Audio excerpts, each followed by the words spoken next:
लीगी रहनुमा ख्वाजा साद रफीक का कहना है कि पाकिस्तान ने दुश्मन को ऐसा जवाब दिया कि वो शर्मिंदगी छुपाने की जगह ढूंढ रहा है।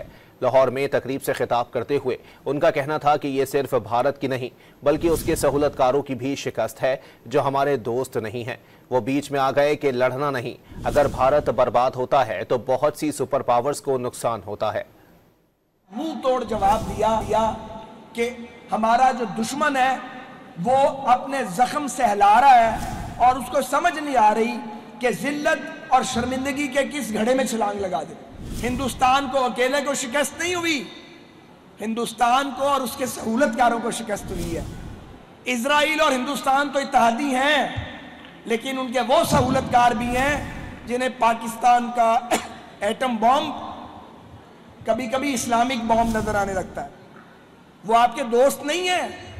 ये हालात का जबर है कि जो हमारे दोस्त नहीं हैं वो बीच में आ गए हैं। जी लड़ना नहीं है, क्योंकि भारत अगर बर्बाद होता है तो बहुत सारी सुपर पावर्स की इन्वेस्टमेंट को नुकसान पहुंचता है और वो अपनी उस इन्वेस्टमेंट को नुकसान पहुंचने नहीं देंगे।